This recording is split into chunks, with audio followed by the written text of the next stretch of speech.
Assalamualaikum warahmatullahi wabarakatuh.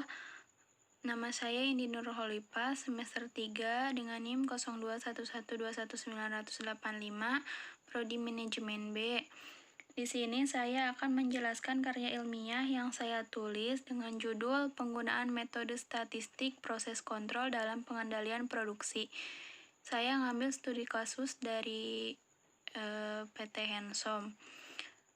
Variabel independennya yaitu penggunaan metode statistik proses kontrol, dan variabel dependennya yaitu pengendalian produksi. Outline atau kerangka dari bab 1 yaitu ada latar belakang. Latar belakangnya berkembangnya ilmu pengetahuan dan teknologi mendorong perkembangan dunia usaha baik di bidang manufaktur industri maupun jasa. Di saat yang sama, dunia usaha mengarah kepada perdagangan bebas dengan persaingan yang cukup ketat. Dengan adanya pasar bebas, perusahaan dituntut untuk dapat menempatkan dan mempertahankan produknya di tengah-tengah ketatnya persaingan pasar global. Salah satu cara agar dapat bisa memenangkan kompetisi atau paling tidak dapat bertahan di dalam kompetisi tersebut adalah dengan memberikan perhatian penuh terhadap kualitas produk yang dihasilkan perusahaan, sehingga bisa mengungguli produk yang dihasilkan oleh pesaing. Kualitas produk sangat berpengaruh dalam pemasaran. Apabila suatu produk yang ditawarkan berkualitas dengan baik dan memuaskan konsumen, maka akan memberikan hasil berupa peningkatan omset permintaan yang dapat memberikan keuntungan bagi perusahaan.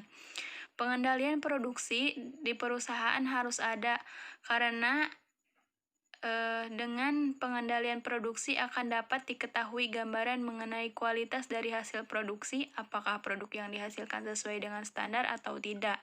Di samping itu, dengan adanya pengendalian diharapkan dapat meminimalisir terjadinya kegagalan dalam produksi.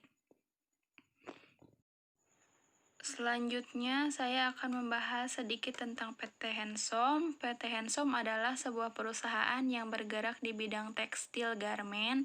PT Hensom berdiri pada bulan Juli 2006 yang beralokasi di Subang, tepatnya di Kampung Ciela, RT 1 RW 1, Dusun Wanakerta, Kecamatan Purwadadi, Kabupaten Subang. Bidang yang digunakan merupakan pakaian jadi atau garmen yang pasar 100% ekspor ke USA dan Eropa. Salah satu produk yang diproduksi oleh PT Hensom yang menjadi langganan pesanan buyer adalah produk JCPenney. Pengerjaan JCPenney tidak selalu mulus, kadang ada produk yang cacat yang harus diperiksa dan diperbaiki dari semua tahap produksi, dari mulai cutting, sewing, quality control, atau finishing. Kemudian rumusan masalah. Poin pertama, bagaimana penggunaan metode statistik proses kontrol pada PT Hensom. Poin kedua, bagaimana pengendalian produksi di PT Hensom. Terus tujuan penelitian. Poin pertama yaitu mengetahui penggunaan metode statistik proses kontrol di PT Hensom. Poin kedua yaitu mengetahui pengendalian produksi di PT Hensom. Manfaat penelitian. Bagi peneliti merupakan suatu tambahan pengalaman yang berharga karena dapat melihat penerapan ilmu dalam praktek. Poin kedua, bagi perusahaan, peneliti ini dapat memberikan informasi sehingga pimpinan dapat mengevaluasi pelaksanaan pengendalian produksi yang ada dalam perusahaan. Outline bab 2 atau kerangka bab 2. Adapun kerangka bab 2 yaitu landasan teori meliputi pengertian manajemen produksi. Poin kedua yaitu ruang lingkup manajemen produksi. Selanjutnya, pengembangan hipotesis. Poin pertama, pengaruh pengendalian produksi terhadap manajemen operasi, pengertian pengendalian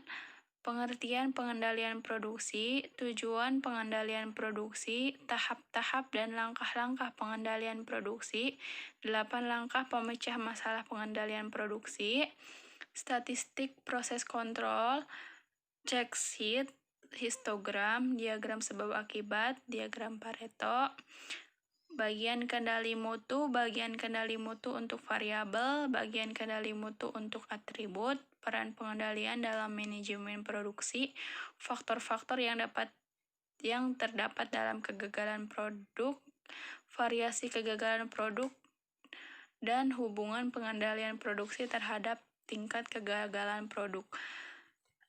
Mungkin sekian yang dapat saya jelaskan.